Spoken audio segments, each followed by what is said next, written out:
Quelle joie de recevoir Jiffy aujourd'hui pour un commentaire à 2 voix sur un texte méconnu de Sri Nisargadatta Maharaj, pas forcément, dans ce qu'on a l'habitude ou ce qu'on attribue, au maître et quel plaisir de recevoir Jiffy sur cette chaîne. Nous te saluons, pranam. Merci à toi, Georgie, et c'est un plaisir aussi de retrouver tous les participants, certains dont le nom m'est bien connu, et les visages pour certains aussi, et de toute façon toujours voilà cette même présence au cœur de chaque être, donc bien connu effectivement. Très heureux d'être avec vous. Est-ce que tu peux nous dire quelques mots sur le texte avant que tu le lises? Oui, d'accord. Alors en fait, ce texte, a été choisi dans un recueil des premiers enseignements, qui sont d'ailleurs même pas intitulés enseignements, mais premiers discours de Nisargadatta Maharaj.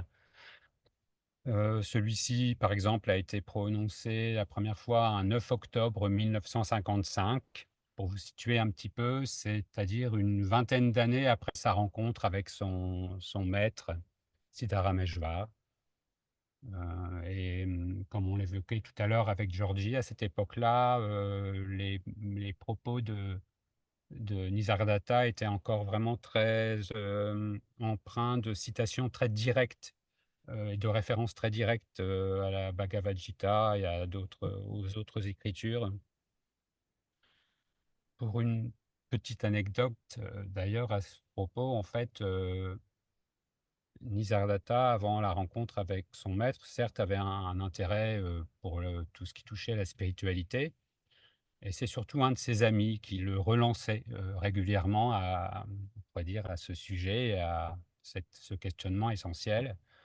Mais lui, à l'époque, était assez pris par sa vie familiale et par ses affaires, et donc cet ami venait le relancer régulièrement. Il lui avait d'ailleurs aussi offert, ben, voilà, les livres sacrés qu'il avait soigneusement bien tenu, emballé et rangé dans une étagère, chez lui sans vraiment les lire, et ça n'est que après justement sa rencontre avec Siddharameshwar et voilà, ce qui a été pour lui évidemment un grand bouleversement et une révélation et la réalisation de sa véritable nature, que là, il a ressorti ses livres, mais on pourrait dire plus pour aller y chercher quelque chose qu'il n'aurait pas, saisi, compris, mais pour avoir confirmation, de ce qu'il, voilà, de ce qu'il réalisait directement, et donc c'est ainsi que, voilà,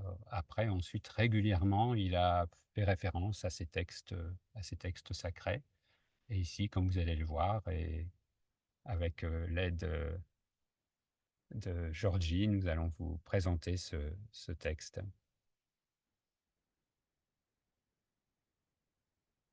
Donc un premier discours intitulé «Premier discours», numéro 33, parce qu'ils sont classifiés par ordre, et il s'agit du titre qui s'appelle, «Les personnages d'une pièce de théâtre».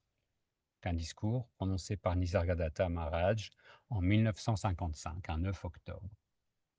Bien évidemment toujours d'actualité. Ça commence ainsi: Bhagavan Sri Krishna décrit à Uddhava les signes de la libération. Le dévot doit adorer Ishvara afin de se débarrasser de l'esclavage dû à l'identité corporelle. Quand un dévot passe son temps en bonnes actions, sa rencontre avec un sadguru est une certitude, sans qu'il y ait besoin de fournir une preuve visuelle. Quand vous rencontrez un sadguru, votre vraie nature devient pure. Votre responsabilité est à la hauteur de votre travail. Votre respectabilité, pardon, est à la hauteur de votre travail. Par le pouvoir de l'argent, on devient riche. Tout comme l'adoration d'Ishvara vous rapproche de sa nature. Une fois le sadguru rencontré, vous atteignez le soi. Bhagavan dit: En moi, le jeu de Brahman sous la forme du Jiva et du monde se poursuit. Je suis responsable de tout cela. Celui qui enlève la poussière sur ce soi me devient chair. Le soi est présent dans tous les êtres vivants en tant que leur conscience, par laquelle ils ont connaissance de leur existence. Celui qui a connaissance de cette conscience est libéré dans cette vie même. L'ignorant, lui, reste en servitude. Cette servitude se poursuit indépendamment de l'érudition, de l'intelligence et de la célébrité. Le libéré, quant à lui, devient libre de tous les devoirs de la vie. Tant qu'un être se considère comme le corps, il en subit la peine. Dieu ne se satisfait pas de l'impureté. La clarté doit régner. La conscience a un degré de pureté très élevé. Il faut développer la conviction que le corps n'est pas notre forme et que nous n'avons rien à voir avec toutes les expériences du corps.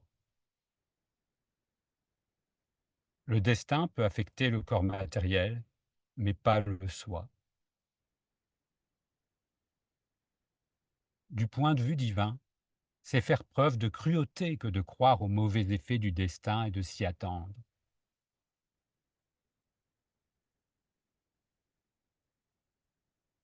La douleur que l'on ressent à cause du corps, de la parole ou de l'esprit dépend de ces conditionnements. Le sage, lui, est libre de tout attachement. Aussi n'éprouve-t-il ni joie ni tristesse.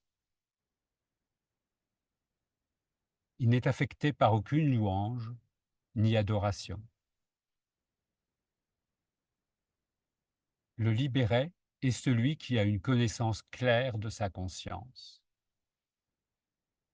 Par conséquent, il n'a pas peur de tout ce qui est connu de la conscience.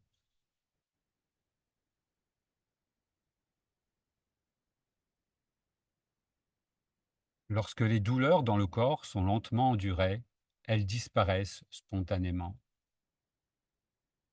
Votre expérience du monde, de son ascension, de son déploiement, est en accord avec la résonance de votre cœur et de votre mental.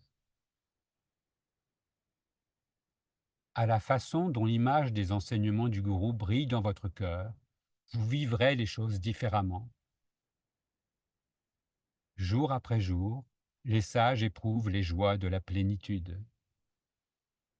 La véritable initiation est quand vous vous sentez en unité avec la conscience et que vous êtes la lumière qui illumine tous les nadis du corps. Cette initiation simplifiera l'affaire et vous serez très à l'aise avec le corps et avec la conscience. Bhagavan Krishna dit que votre vraie nature est différente du corps et de la conscience qu'il contient. Ceux qui n'ont pas la connaissance du soi conseillent aux autres d'occuper leur vie à différents types d'activités.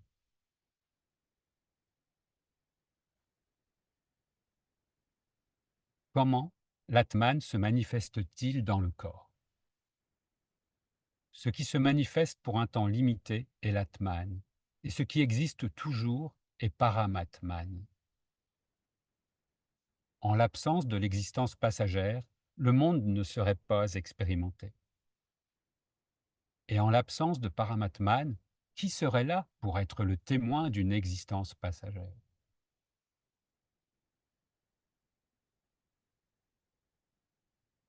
Paramartha signifie trouver le sens le plus élevé de l'existence. Maintenant, nous devons faire tout notre possible pour le trouver. Nous devons garder la conscience sous la saveur «je suis libre des pensées». Le soi ne s'intéresse pas à ceux qui sont emplis de pensées. Le libéré est libre de la conscience individuelle. Je ne suis pas ce que l'intellect peut connaître. Je suis le connaisseur de l'intellect.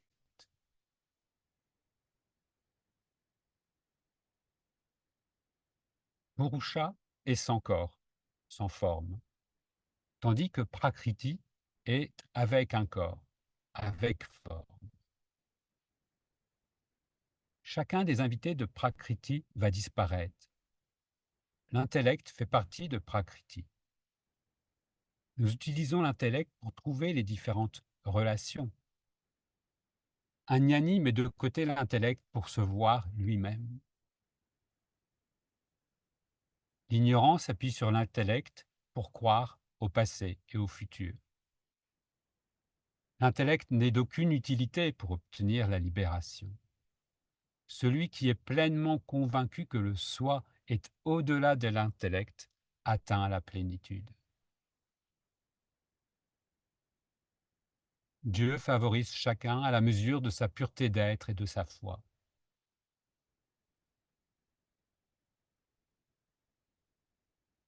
Bhagavan Sri Krishna nous dit: Je suis présent dans tout ce qui peut être vu en ce monde, et je suis empli de joie. Cependant, ma véritable existence est antérieure à tout cela.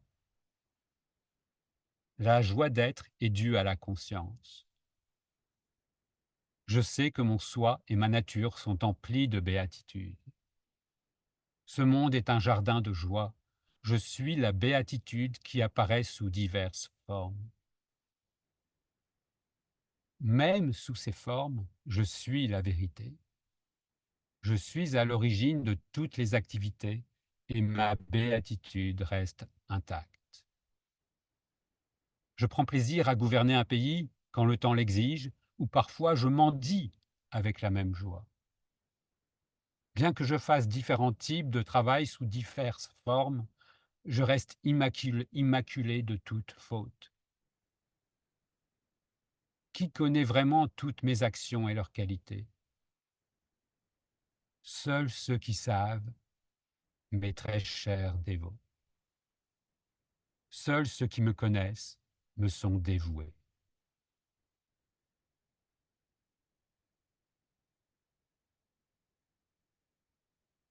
Nisargadatta poursuit. Le Paramatman imprègne toute l'existence. Tous ceux qui apparaissent sont comme les personnages d'une pièce de théâtre. C'est uniquement le soi qui apparaît dans ces costumes. S'y jouent plusieurs rôles. Certains très chanceux sont vénérés, d'autres ont la possibilité d'en jouir pleinement, et d'autres encore sont victimes d'une jouissance excessive. Bhagavan, Sri Krishna dit: J'apprécie chacun de ces rôles sans devenir la victime d'aucun. C'est ma véritable nature éternelle qui occupe uniformément tout l'espace. Ceux qui ne me reconnaissent pas sont troublés par l'absence de confiance et mènent une vie misérable.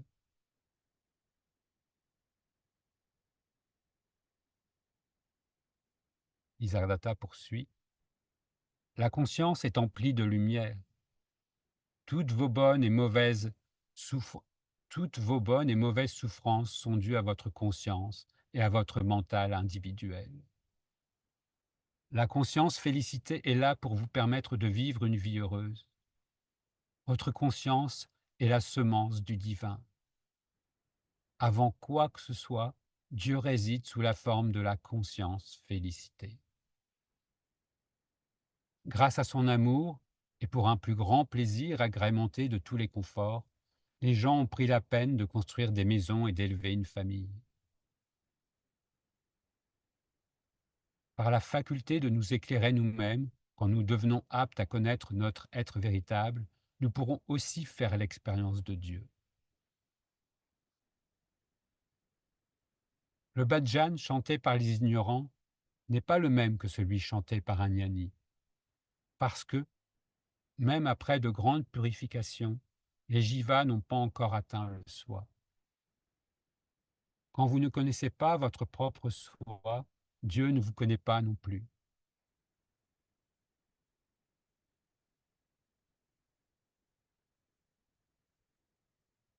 Celui qui est existence, conscience, béatitude, est apparu de lui-même.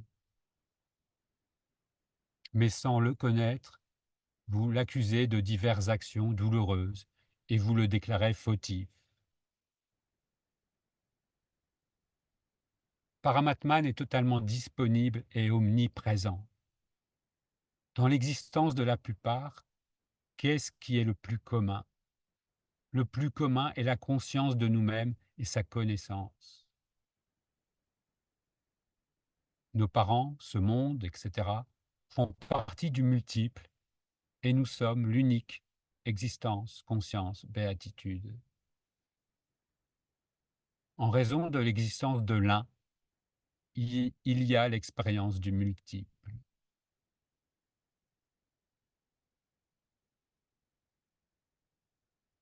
Sri Rama était connu pour être fidèle à ses paroles et à son devoir, sans aucun compromis. Il, il avait la connaissance du soi et une totale plénitude. Ravana, un autre personnage qu'on explicitera ensuite, Ravana signifie orgueil d'être. Celui-ci ne pouvait en aucun cas déranger Rama. Quand Ravana fut tué, ce qui est resté est le pur soi. Ce soi est aussi le vôtre. Ce qui est nécessaire, c'est votre conviction à son sujet. Ravana a essayé de s'approprier les qualités ou les possessions de Rama, mais il n'a pas réussi à les faire siennes. Seul Brahman existe et Rama était sa manifestation.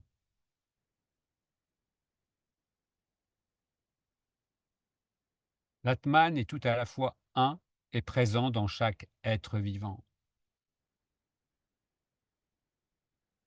Bhagavan Shri Krishna dit: la conscience en chaque être vivant est ma manifestation. Pour m'attraper, pour me saisir, pour me contacter, chacun doit s'accrocher à son expérience d'être. Celui qui me tient fermement ne sera pas affecté par les difficultés ou même les calamités. Tout comme un fermier fait travailler le taureau en maniant sa bride de nez, vous pouvez me contrôler par votre amour et je serai à votre service.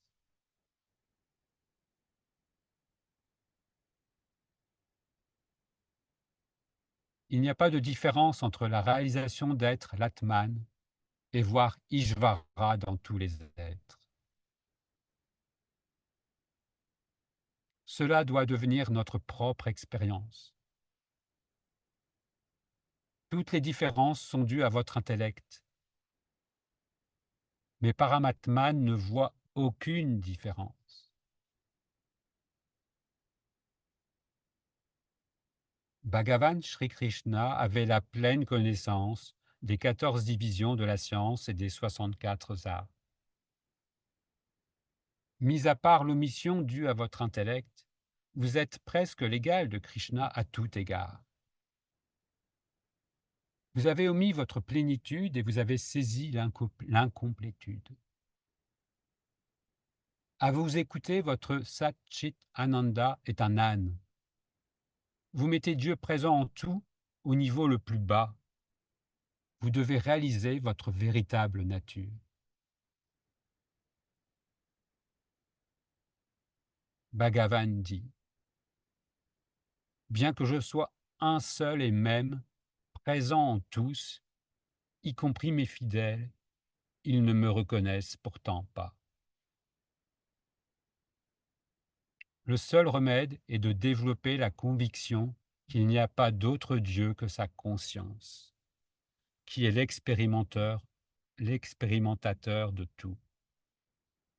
Cette conscience est une et présente en tout, car elle est omniprésente. En réalité, elle est le soi. Nous devons prêter serment et être convaincus de notre vraie nature. Voilà en quoi consiste le yoga véritable. Tout le monde est éligible pour réaliser le soi. Nous devons avoir la conviction: je suis Parabrahman et cette existence est mienne. Qui peut exister sans ma connaissance et mon expérience? Avec notre conviction d'être Parabrahman, toutes sortes d'expériences agréables surviennent spontanément. C'est Parabrahman qui rayonne, comme le souligne Bhagavan. C'est ainsi que Sri Krishna s'incarna. Lui seul a occupé tout l'espace, mobile et immobile. Celui qui a l'intime conviction d'être cela et d'être le seul Dieu possible, celui-là est le dévot le plus cher de Sri Krishna.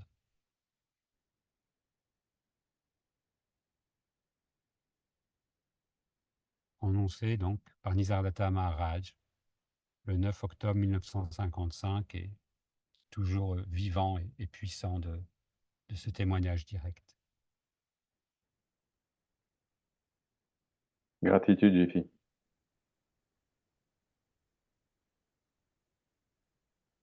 Comme on dit chez nous, Koti, Koti Pranam.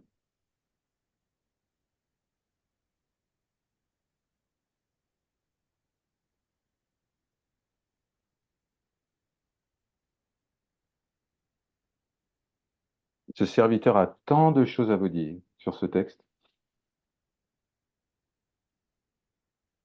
car tout ce qui a été partagé par Jiffy, tout cet enseignement magnifique de Sri Nisargadatta, puise ses sources dans ce qu'on appelle les Prashtanatraya, donc les ouvrages majeurs de la tradition Vedanta.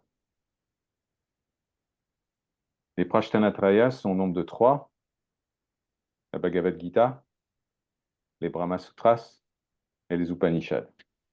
Et nous allons rajouter un 4e, cher à notre cœur, l'Ashtavakra Gita. Alors, il y a certains termes sanscrits qui ont été utilisés dans le texte, et nous allons les revoir ensemble.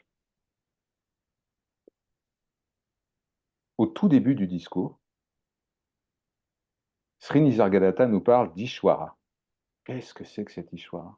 Qui est-ce? Ishwara est un des multiples noms de ce qui est. Mais il correspond plus exactement à la définition de ce qui est selon le Mandukya Upanishad. Dans le Mandukya Upanishad, si vous vous souvenez, pour ceux qui l'ont étudié avec ce serviteur, il y a 3 états de conscience. L'état de veille, le rêve et le sommeil profond. Ishwara, c'est la divinité du sommeil profond. À l'état de veille, on parle de Virat, et à l'état de rêve, on parle d'Hiranyagarbha. Mais Ishwara, c'est un terme qui est spécifiquement pour l'état de sommeil profond. Alors pourquoi cet état de sommeil profond est évoqué par Sri Nisargadatta Maharaj? Parce que dans cet état, comme vous le savez, il y a l'expérience en quelque sorte de la non-dualité absolue, puisque l'ego se dissout dans la conscience. Et quand l'ego se dissout dans la conscience, il n'y a plus de monde, il n'y a plus les autres, il n'y a plus le temps, il n'y a plus l'espace, il n'y a plus les formes. Un peu plus loin, Sri Nisargadatta nous parle des bonnes actions du dévot. Il est dit quand un dévot passe son temps en bonnes actions. Alors, qu'est-ce que c'est que ces bonnes actions? Eh bien, les bonnes actions qui sont évoquées ici ne font pas tant référence à ce qu'on appelle les yama niyama, c'est-à-dire les interdictions et les obligations du Yoga Patanjali, mais plus aux obligations du bhakta, du dévot, dont Sri Nisargadatta parle ici. Quelles sont ces bonnes actions? Quelles sont les bonnes actions du dévot? La première chose, c'est le pranayama. C'est contrôler sa respiration. Poser son attention sur la pause entre inspiration et expiration. La deuxième chose, c'est plutôt que de penser à des bêtises, c'est de prononcer mentalement le nom du Seigneur, quel que soit le nom que vous lui attribuez, ce qu'on appelle le Nama Japa dans la tradition védique, le nom du Seigneur, en permanence le plus souvent possible. La troisième chose, c'est ce qu'on appelle le puja. Le puja, c'est quoi? C'est porter toute notre attention sur ce qui est et non vers ce qui apparaît. Alors parfois, le puja prend des formes rituelles, en Inde, dans les temples, lors de cérémonies, mais le puja est avant tout l'offrande de notre attention à quelque chose. Et ce n'est pas une chose, à cette transcendance qui a tous les noms et qui est au-delà de tous les noms. Et enfin, une bonne action du dévot, c'est ce qu'on appelle l'anadana, le don de nourriture aux pauvres, la charité. Mais dans ce cadre précis, et pour la tradition védique, le don de nourriture dont il est question ici, c'est donner notre corps, c'est-à-dire la croyance que nous avons, cette croyance que nous sommes un corps, de l'offrir entièrement à ce qui est. Sri Ramana Maharshi, dans un très fameux poème, parle de cela. Il s'adresse à la sainte montagne Arunachala et il dit Dévore-moi, ô Arunachala. Prends-moi comme si j'étais dans la gueule d'un tigre et ne me relâche point. D'accord. Ça, c'est l'anadana. Alors, il y a tellement de choses à dire sur ce texte magnifique. On va essayer d'aller à l'essentiel.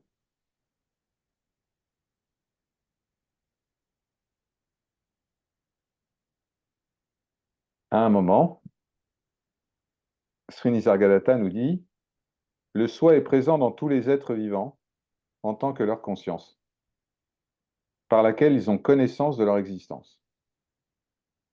Ça vous rappelle pas quelque chose, les amis?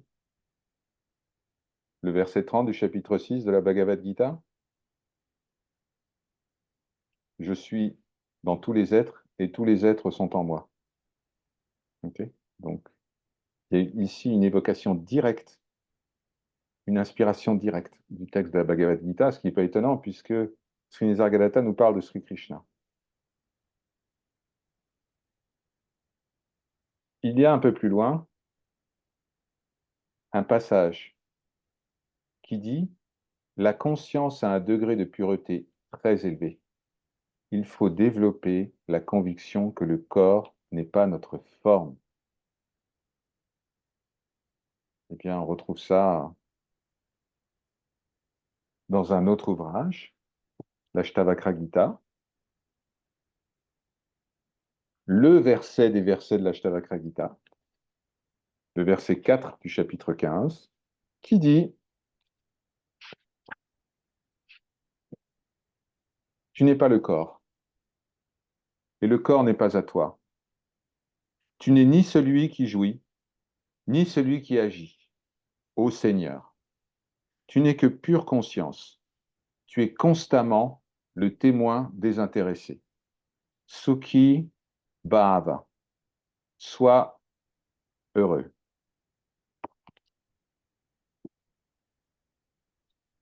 Et puis, un peu plus loin encore, Sri Nisargadatta nous parle de l'initiation. Il nous parle de la véritable initiation. Il dit, la véritable initiation est quand vous vous sentez en unité avec la conscience et que vous êtes la lumière qui illumine tous les nadis. Les nadis, ce sont des petits canaux d'énergie selon la tradition yogique. Comme vous le savez, il y a plusieurs types d'initiation. Il y a le mantra Diksha. Diksha, ça veut dire initiation. Ça veut dire la communication d'un mantra. Il y a le Sparsha Diksha, l'initiation par le toucher. Il y a la Shaktipat Diksha, l'initiation par la puissance qui est transmise de maître à élève. Mais une chose est sûre, le maître qui apparaît est avant tout un reflet de notre véritable nature. Et pour Sri Nisargadatta, comme pour tous les sages de cette tradition immémoriale, Guru, Dieu et Atman, le soi, un, pas deux, un.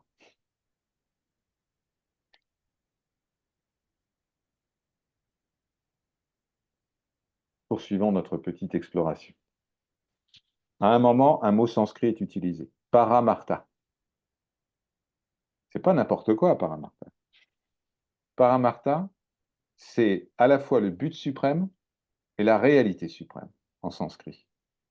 Paramartha, ça veut dire trouver le sens le plus élevé de l'existence. Et pour cela, il faut garder la conscience ou la saveur. Je suis libre de toute pensée.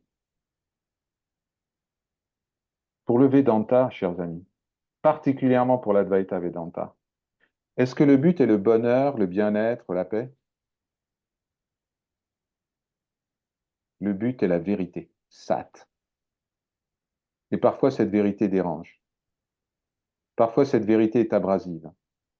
Parfois, cette vérité implique qu'il y aura des phases de souffrance qui seront vécues par le personnage.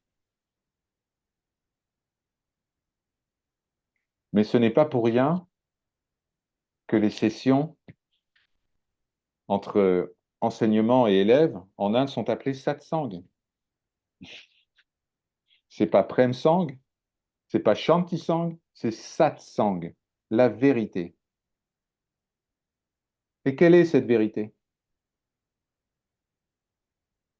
Ekam Brahma, Dityaha, Nasti. Il n'y a que le un sans second.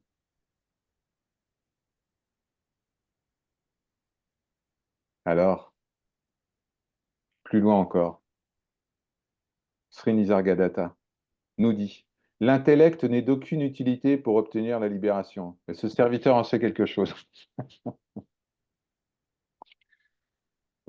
Et l'Ashtavakra Gita en remet une couche, pour ceux qui s'en rappellent, au 16e chapitre.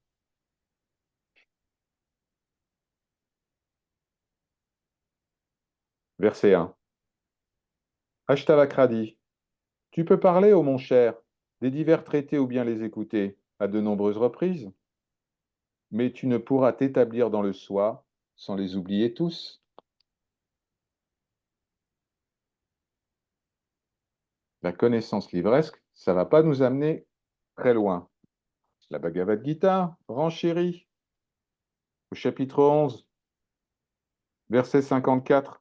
Ni les Védas, ni l'ascèse ne te permettront de me voir. Voilà, ni les Védas, c'est-à-dire l'étude.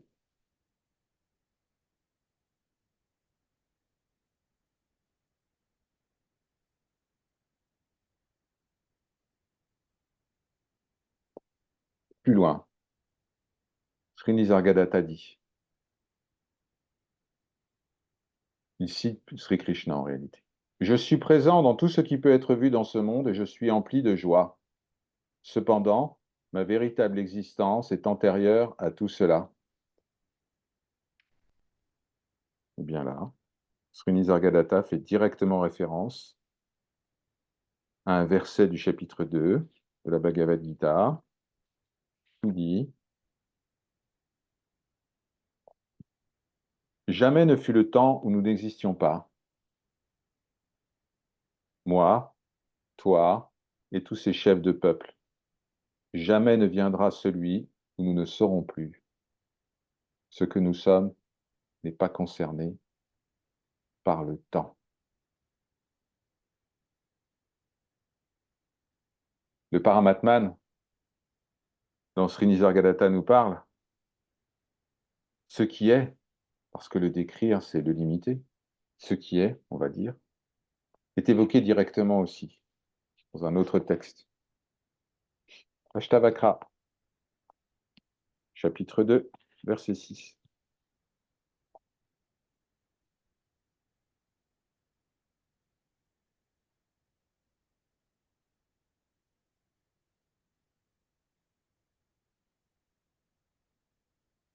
De même exactement que le sucre se forme dans la sève de la canne à sucre et est entièrement pénétré par cette sève, de même, l'univers, formé dans le moi, est entièrement pénétré par le moi. Vous voyez à quel point les enseignements de Sri Nisargadatta résonnent avec les principes cardinaux de la tradition Advaita.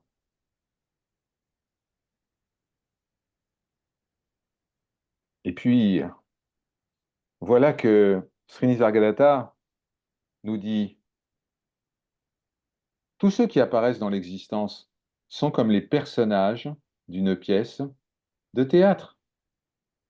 Et là, à nouveau, quelle résonance magnifique avec le texte, avec l'Ashtavakra Gita, qui dit, comme une magie onirique, comme une pièce de théâtre, voit ne durer que 3 ou 5 jours la prospérité qui commence par les amis, les terrains, les biens, la maison, l'épouse, les cadeaux, etc. Une pièce de théâtre, un tour de magie. Robert Adams parle de, vous vous rappelez de son expression, la blague cosmique.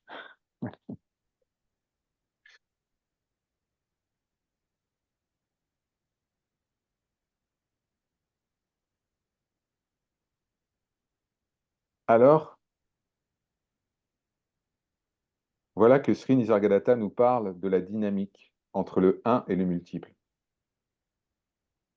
Il dit, l'Atman est tout à la fois un et présent dans chaque être vivant. Ça paraît paradoxal, mais c'est la Bhagavad Gita qui apporte un éclaircissement magistral sur ce point, sur cette dynamique entre un et multiple qui a passionné les philosophes depuis l'Antiquité, et qui dit,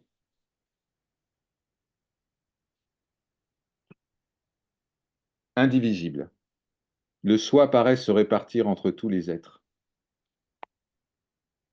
Il faut savoir qu'il maintient les êtres dans l'existence en même temps qu'il les engendre et les dévore. Je répète, indivisible. Il paraît se répartir dans tous les êtres. Seul le un est réel et la manifestation est multiple.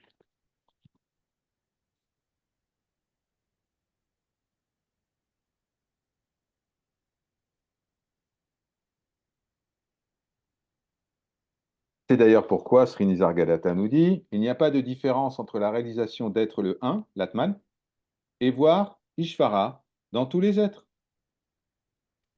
Et ça, on le retrouve où?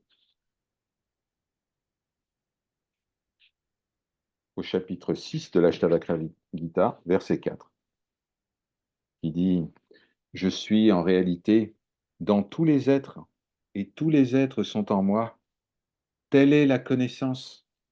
Il n'est ainsi rien à rejeter, rien à rechercher et rien à dissoudre.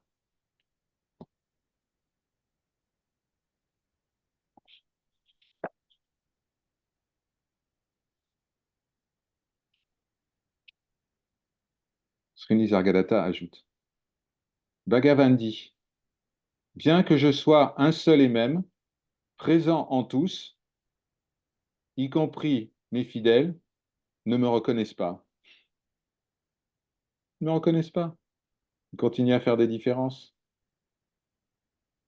Et là, les amis, nous n'avons pas besoin d'évoquer la Bhagavad Gita ou l'Ashtavakra Gita. Il nous suffit simplement de penser au prologue de l'évangile de Jean. La toute première phrase de l'évangile de Jean, qui dit, il est venu dans le monde et les siens ne l'ont pas reconnu. Encore une fois, vous voyez bien que la tradition que nous partageons ici déborde largement les frontières culturelles et géographiques de l'Inde. Si c'est vrai partout et en tout temps.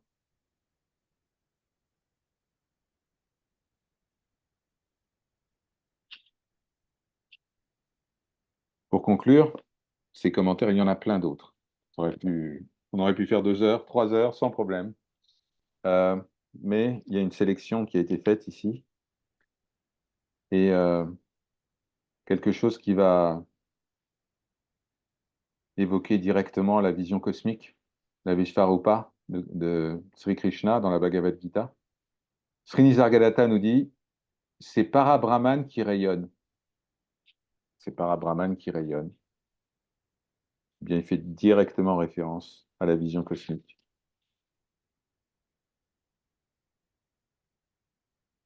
Au chapitre 11, verset 12. Seul le flamboiement soudain de 1000 soleils au firmament pourrait donner une idée de la splendeur rayonnée par ce grand être. Quelle résonance!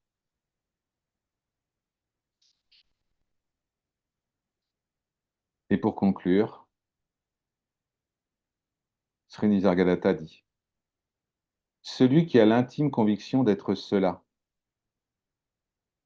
et d'être le seul Dieu possible, celui-là est le dévot le plus cher de Sri Krishna.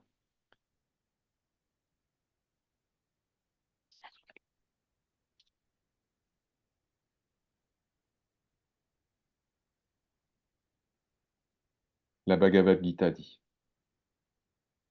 ceux qui sont pleins de foi, me prenant pour fin suprême, se nourrissent du nectar de mon enseignement, tel que je l'ai dispensé. Eh bien, ceux-là me sont chers par-dessus tout.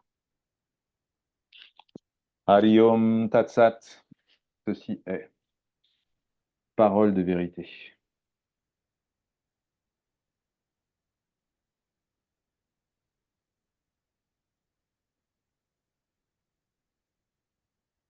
C'est une grande joie pour ce serviteur que d'illustrer de manière très concrète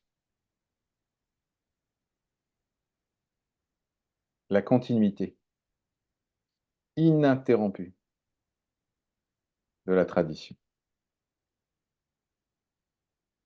Même si cette tradition peut revêtir plusieurs couleurs, plusieurs saveurs, c'est toujours le même message, les amis. Toujours. Et les deux visages que vous voyez ici, les deux visages du soir, Jiffy et Georgie, sont un. Et nous sommes tous cela. Nous sommes un également avec Anuradha et Sankar, qui nous ont bénis tout en début de satsang. Qu'est-ce qui est différent de nous? Rien.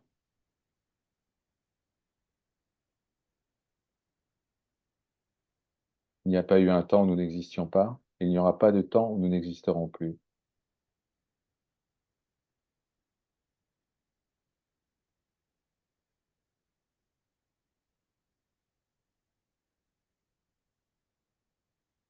Je suis le début, le milieu et la fin des êtres.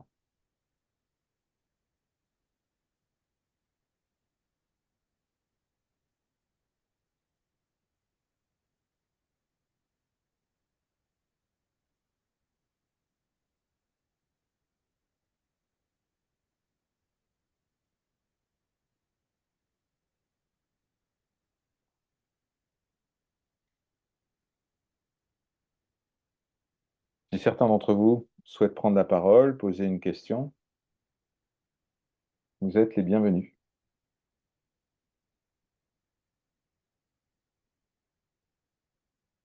Kanda, Namaskar, Namaskar. et ici Caillon après.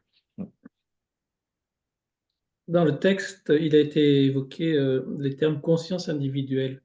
Je me souviens plus bien du contexte, mais bon, c'est pas important. Enfin, et dans une de tes vidéos récentes, Jiffy, tu emploies le mot conscient d'être conscient.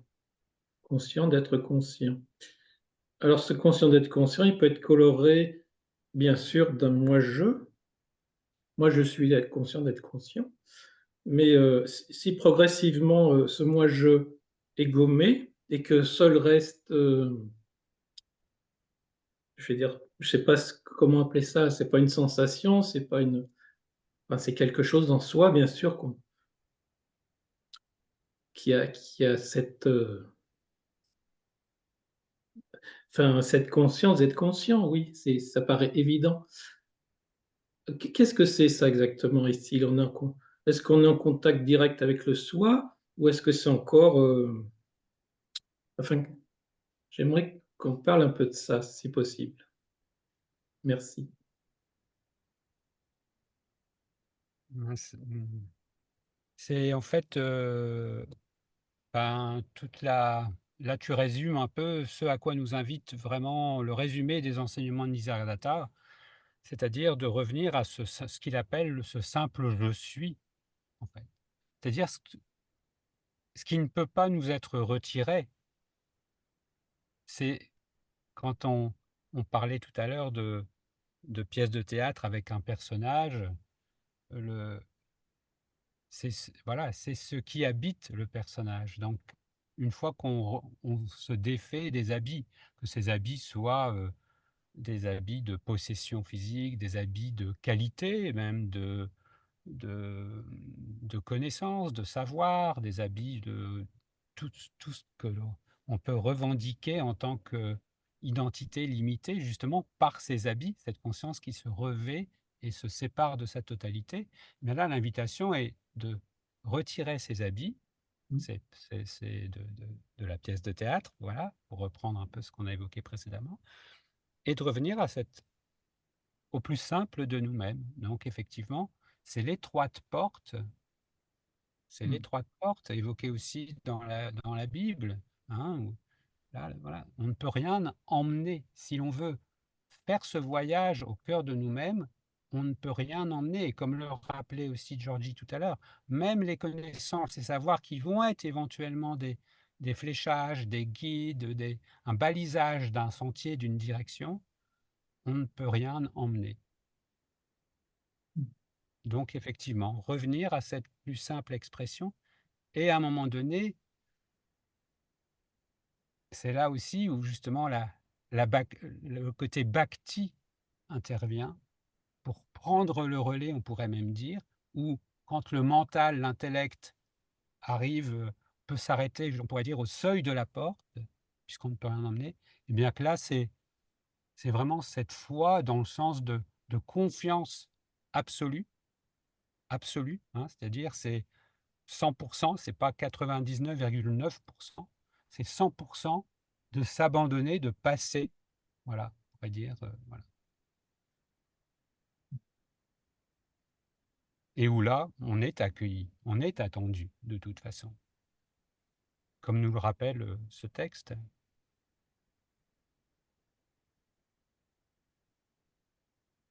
Et ce conscient d'être conscient, tout le monde peut en faire, je vais dire, tout le monde peut le toucher.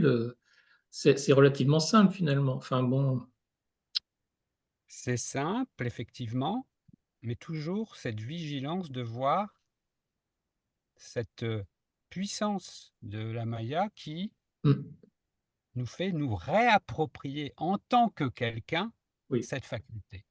oui.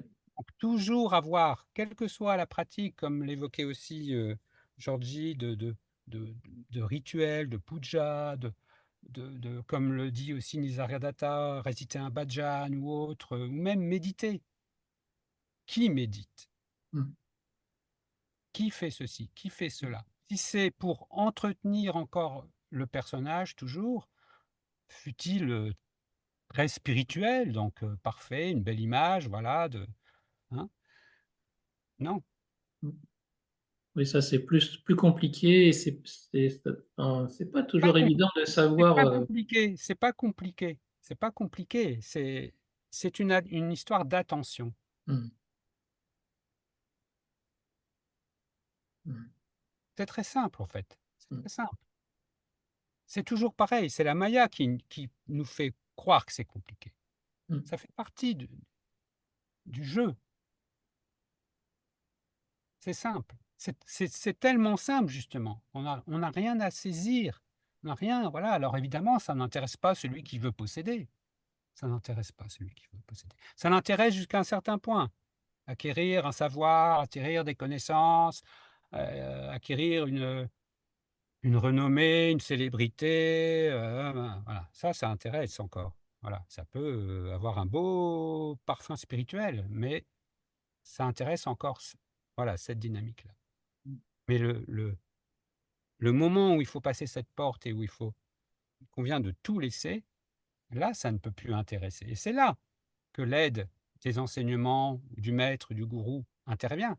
Parce que sinon, s'il n'y a pas une autre dynamique, pour nous aider à franchir, voilà, ce moment-là, on peut y rester très longtemps parce que ça peut faire un peu comme un voilà, c'est un peu comme au bord d'un OK, voilà, ou sur le seuil de la porte et s'il n'y a plus la dynamique personnelle, mais qu'il n'y a pas encore la bascule complète, c'est un moment, heu, délicat, on va dire, Oui. mais comme toute, naissance, on pourrait dire, hein, comme tout passage et là qui demande, qui peut demander un accompagnement, bienveillant, justement.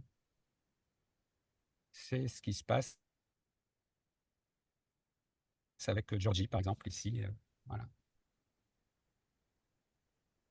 Merci. Merci, Skanda. Sylcaïan, tu as la parole. Bonsoir Georgie, bonsoir Jiffy, et bonsoir tout le monde. J'avais une question assez pratico-pratique.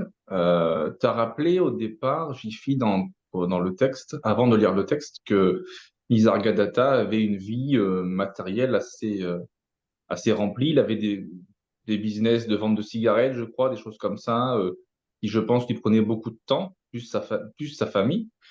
Mmh. Est-ce que tu as des textes, est-ce que tu as des documents, ou est-ce que dans ces livres, on peut trouver quelques petits détails pour savoir comment il arrivait à jongler entre sa pratique spirituelle et à la fois cette vie du personnage? Est-ce qu'on a des infos qui peut-être pourraient aider chacun de nous qui sommes parfois pris.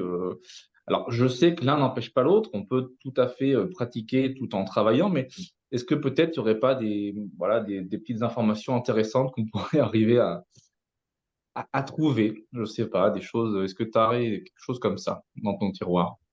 Tu veux ouvrir un business de cigarettes, Sylcaïan? Absolument pas. Je pense que c'est pas très porteur.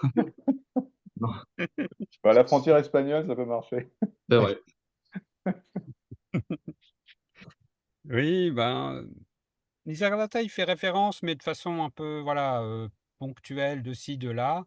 Heu, il n'a d'ailleurs jamais, ça c'est plus, on peut le retrouver dans des témoignages de ses proches disciples qui, des fois, se posaient cette question, «Est-ce que je dois arrêter de travailler? Est-ce que je dois» voilà, et à chaque fois, il leur répondait: «Non, continue, continue ton engagement, professionnel, ton engagement». Il veillait toujours quand il avait, des disciples qui venaient, qui par exemple, surtout les disciples occidentaux qui devaient s'absenter des fois plusieurs, semaines ou mois de leur, domicile pour venir le voir. Une des premières questions qu'il leur posait, c'était: «Est-ce que tout va bien? Est-ce que pendant que tu es ici, est-ce que tes enfants, est-ce que tes parents, est-ce que voilà, est-ce que tout est OK?» Voilà. Parce que on peut le voir de multiples façons, mais que ça ne soit pas une fuite du quotidien, que la motivation, elle peut souvent venir. La toute 1re motivation prend la coloration d'une sou de fuir une souffrance, de fuir quelque chose qui est souffrant. Mais à un moment donné, ça doit être regardé parce que si c'est la seule, heu, motivation, comme le rappelait tout à l'heure Giorgi, on ne parle pas ici de trouver, un bonheur, voilà, constant, hein. Non, c'est la vérité et si on n'est pas libre de ça, si on est dans une dynamique sous-jacente qui est de vouloir se libérer, mais pas de la belle manière, pas de la bonne manière, je dirais, de cette manière illusoire des pressions du quotidien, de voilà, des engagements divers, eh bien, on se fourvoie, en fait. Parce qu'on va essayer de trouver, voilà, on va ça peut être des fois comme, voilà, hein, cette caricature des fois de méditation, hein, voilà, la personne assise en tailleur, voilà, avec les mudras et puis ça y est, oublieuse de tout ce qui se passe dans le monde. Mais ça, c'est les motivations premières, voilà, un peu immatures. Mais ensuite, voilà, on se doit de regarder ça et de questionner aussi justement la motivation. Alors je ne réponds pas peut-être exactement à ta question, mais c'est ce qui me semblait important de souligner. Et effectivement, Nisargadatta était quelqu'un qui avait le sens des affaires, quoi, voilà. Et des fois, il demandait, quand les gens lui rapportaient des fleurs, par exemple, comme ça se fait traditionnellement, s'il apprenait que les personnes s'étaient fait un peu rouler ou n'avaient pas un peu marchandé le prix des fleurs, avant de les lui apporter, il acceptait pas qu'elles soient mises, devant lui voilà. Donc pour bien rappeler l'importance aussi du quotidien et de ne pas avoir peur de se confronter voilà, à ce qu'est la vie, parce que la vie, c'est cette manifestation aussi, justement. Et puis en Inde, en plus, bon, aujourd'hui, ça reste encore pareil d'ailleurs, mais voilà, si vous vous occupez pas de votre famille, ou si vous travaillez pas, ben, voilà, c'est dans le fonctionnement, courant, c'est presque une obligation, donc et apporter un autre regard. Cette manifestation a besoin d'être qui soit dans une conscience plus ouverte, partout. Moi, j'utilise des fois voilà, ces petites aiguilles d'acupuncture plantées à gauche, à droite, voilà, c'est vraiment dans la manifestation pour apporter des antennes qui diffusent cette, heu, cette reconnaissance. Même si c'est pas toujours facile, c'est vrai, suivant les circonstances, suivant les milieux, suivant voilà.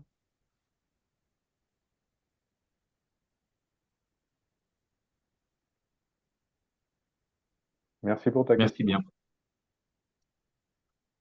Alors, nous avons encore 2 autres questions.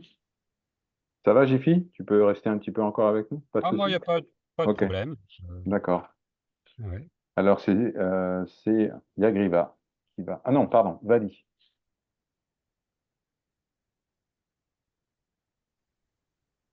Namaskar. Namaskar.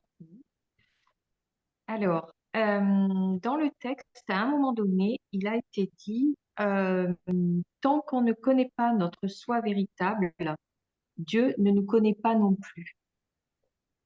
Est-ce qu'il serait possible d'avoir un petit peu d'explication, un peu plus de précision sur cette partie du texte, s'il vous plaît? C'est vrai que ça peut choquer un petit peu dans une première lecture. Tout dépend comment on l'aborde justement. À partir dans quel sens on donne au mot de connaissance. Dans notre mmh, manière courante de parler, on dit: «Ne connaît pas» et si on écoute comme ça, on pourrait dire comme si Dieu détournait la tête et puis disait: «Celui-là, je vais pas le regarder». Hein. Alors que bon, il faut bien évidemment le remettre dans le contexte entier, hein, où on dit bien que c'est cela qui rayonne en tout être et donc qui est là partout, hein. Mais où effectivement il y a une sorte de séparation qui se produit, même si c'est au sein de cette unité et ça reste, une part qui reste, de l'ordre du mystère aussi. Je pense qu'elle a été elle a été elle a essayé d'être expliquée de multiples manières dans les différentes traditions, de comment, au sein de cette unité, il y est possible de vivre la séparation, finalement, et d'expérimenter la séparation.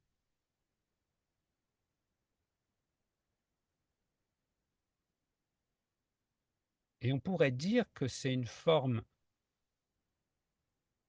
aussi d'amour suprême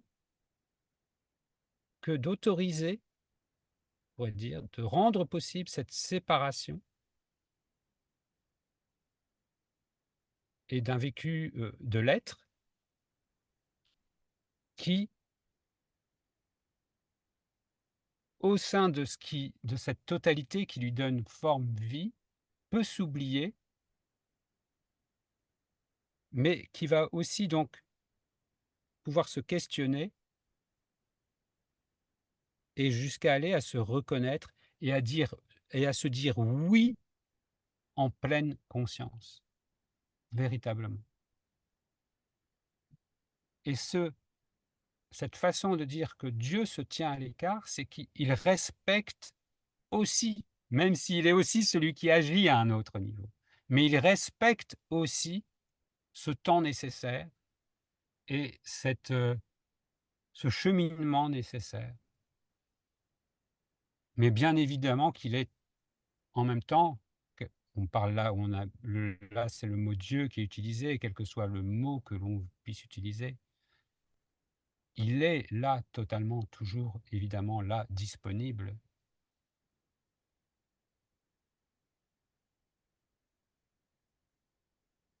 Et Vali, si je peux rajouter un petit commentaire. Dieu ne te connaît jamais en tant que personnage, puisque le personnage n'existe pas. Donc ce qui est évoqué ici aussi, c'est que le soi ne connaît que le soi. Donc quand tu te connais en tant que soi, tu connais ta véritable nature. D'accord? Il n'y a plus de sujet, plus d'objet. Mais en réalité, Dieu ne connaît jamais les personnages. Mhm. Jamais. Ouais. Mais par contre, dans ce que disait Jiffy tout à l'heure, Hum. du coup, quelque part, Dieu ne s'immisce pas dans notre, entre guillemets, personnage qui est séparé tant qu'on n'a pas réalisé le soi. Et c'est une forme finalement de libre arbitre qui nous est laissé, comme on pourrait Le libre arbitre l'expliquer. est, le libre arbitre est une Mais- illusion, comme tu sais. Et oui, c'est une illusion aussi, du coup. Et Pour l'intellect, ça peut pédaler. C'est oui, difficile. mais est-ce que tu étais là, il y a 2 jours? Je crois qu'on a parlé du libre arbitre que j'ai expliqué à Ubuntu, il me semble, le libre arbitre, l'illusion du libre Euh, arbitre pour le personnage. oui, il me semble, oui, oui, oui, oui, dimanche, hein. Parce que le libre Dimanche. arbitre, c'est de faire des choix. Les choix sont conditionnés par la volonté. Or, la volonté est en dehors du contrôle du personnage. Les Ouais, désirs surgissent sans qu'on c'est ait ça. contrôle, sans qu'on ait aucun contrôle sur eux. Tu es incapable de savoir quelle pensée, quel désir va surgir dans le champ de conscience dans 5 minutes, dans 2 minutes. Tu n'as aucun contrôle. Si tu n'as pas de Oui, contrôle sur ta volonté, tu n'as pas de contrôle sur tes choix. Fin de l'histoire. ouais, ouais. Mais ça ça a été réglé par Spinoza et par Schopenhauer il y a Ouais, c'est ça. J'ai quelques entendu. siècles déjà. J'étais à Ok. cette session. Voilà. Donc, Ouais. pas de libre arbitre. Par contre, Ok. en tant que ta véritable nature est mukti, libre, totalement libre, puisque rien ne peut la contraindre. Mais ce qui est super, c'est que tu n'as même pas besoin de faire de choix, parce que tu n'as aucun désir qui vient déclencher un choix.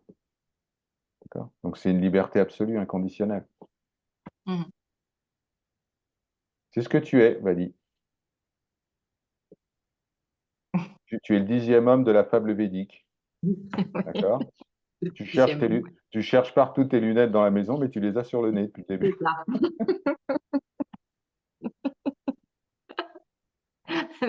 Merci à tous les deux. Merci. par sa grâce. C'est grave. Yagriva, Ariom, namaskar à tous les deux. C'est plus une question pour Jiffy, pareil. euh, en fait, si on pouvait le rapprocher à la pleine présence, à la pleine conscience, un peu aussi qu'on retrouve dans le bouddhisme et que Thich Nhat Hanh parle. C'est, tout à l'heure, c'est, je crois, Jean-Claude qui parlait de ça. Euh, d'être conscient, c'est toujours cette pleine présence, le soi, accepter, être un avec ce qui est, ce qui se manifeste tout le temps.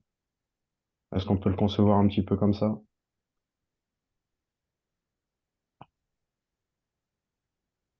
Oui, d'une certaine manière, c'est toujours un petit peu délicat là, parce que c'est pareil, vouloir résumer un petit peu l'enseignement de Thich Nhat Hanh, il s'adresse de manière différente suivant à qui il s'adressait aussi au fil du temps, aussi de la prise de conscience de ses disciples. Mais Oui, à un moment donné,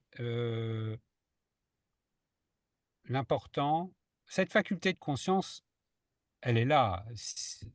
Personne ici ne pourrait dire le contraire, voilà, et c'est bien parce qu'elle est là que nous sommes ici en quelque sorte réunis, sous ces différentes facettes. Donc mais en tant que quoi nous nous considérons comme conscients? Voilà. À qui ou alors, à qui nous attribuons cette faculté de conscience? oui. Il y a Arnaud C'est ça la Desjardins qui question, dit, c'est ça la question essentielle, et parce que sinon tu peux très bien rester sur ce plan matérialiste, pur. C'est-à-dire qui va dire, bah oui, voilà, une certaine organisation de la matière, au bout d'un certain temps, finit par produire comme une sorte de sécrétion qui serait la conscience. Bon, voilà. Mais est-ce que c'est de ça dont on parle? Non. Donc vraiment questionner cela. Parce que ça, ce conditionnement, il paraît presque un peu il peut paraître ridicule là, quand on parle, ici dans cette assemblée, mais il fait partie des conditionnements puissants, puissants, puissants parce que, voilà, grandement partagés au niveau occidental. Donc si on ne, questionne pas précisément, mais quand je dis questionner, c'est pas juste donner une petite réponse, c'est écouter, regarder comme vous y êtes invité régulièrement, régulièrement, régulièrement, voilà. En tant que en tant que qui? témoin, en tant que témoin à chaque fois, non? Ou Oui, mais c'est trop si le résumé? témoin, il a un casque sur les C'est, oreilles et qu'il est assis dans son salon, on change, on détourne, on va l'appeler témoin. oui, Mais oui, tu vois? Peu importe le nom. Justement, laissez tous les noms. C'est ça le plus dur. Pas, de pas se dire en tant que qui, en tant que quoi, est-ce que voilà ou non. Ça me fait penser à ces, à ces images, qu'on va retrouver, quel est votre quel était votre visage avant votre naissance dans le zen? Mais Nisargadatta le dit aussi, voilà, il dit: «Avant que vous soyez dans le ventre de votre mère, à quoi est-ce que vous ressemblez?» Voilà, c'est revenir à cette no c'est ça qui est extrêmement dur. C'est de lâcher lâcher prise, l'image, tout ça. Ouais. lâcher l'image, lâcher l'identification. C'est ça Mm, qui nous est le plus difficile puisque c'est de ça dont on est prisonnier. En mm, apparence, bien évidemment toujours, mais voilà, jusqu'à ce qu'on voit on n'est pas prisonnier de ça et que c'est nous qui on est la scène dans laquelle tout ça se produit, bien sûr. oui. Donc c'est ça De, qui t'a, de toutes les enfin, manières, tous les moi rôles, tous les, pardon, excuse-moi, mais tous les non, rôles vas-y, jaillissent vas-y. d'un seul coup. Je vais dire, ma fille m'appelle, c'est le rôle de père qui va s'exprimer. Ma femme se présente devant moi, c'est le rôle de mari. Donc tout ça, ça se fait instantanément, spontanément. Ce que je Mmh. veux dire, c'est que jusqu'à présent, tant qu'on on commence pas la démarche, on n'en a pas conscience. C'est peut-être ce que Skanda voulait dire tout à l'heure. À partir du moment où on pose cette conscience sur, OK, le personnage agit comme ça parce que il a été conditionné comme ça, parce que tout ça s'est manifesté comme ça. Mais dès qu'on pose le doigt et qu'on a ces petits clics qui font que on s'intéresse à se plonger dans notre cœur, à chercher, oui, que ce soit véritable. Que comme Georgie répète, on expérimente tous en s'endormant tous les soirs. Et à l'état de veille, voilà, ça va. Le personnage ressurgit sous de multiples facettes.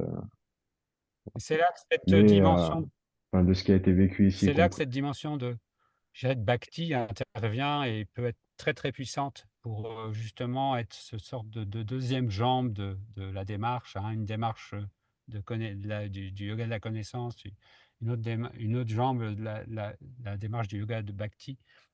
Parce que c'est oui, d'être totalement, heu, on va dire certain, confiant que c'est à l'œuvre, que ce qui prend même l'apparence, qui se questionne, qui va formuler à travers un personnage qui cherche, qui va commencer à se questionner, c'est cela qui est et donc ça ne peut pas échouer justement, d'autant plus si voilà, on s'en remet totalement, ça ne peut pas échouer.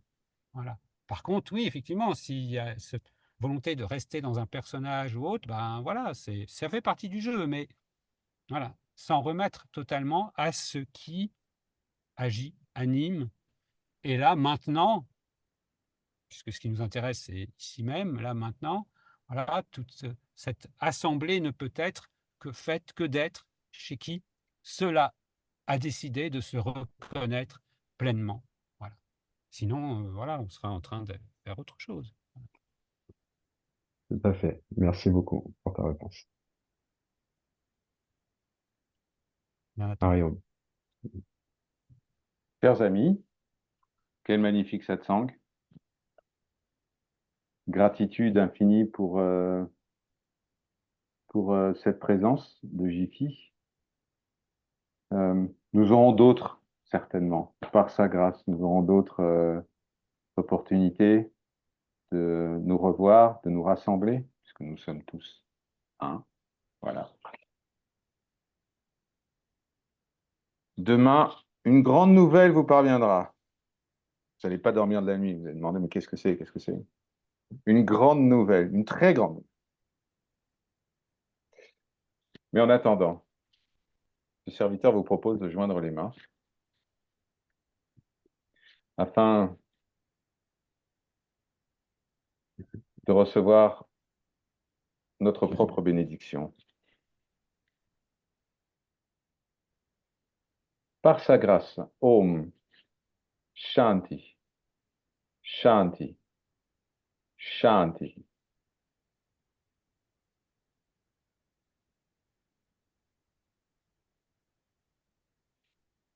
Que nos maîtres nous bénissent, nous protègent et nous guident. Kalyanu. Qu'il nous accorde, ici et maintenant, le souvenir de je suis ce que je suis. Tathastu, ainsi soit-il.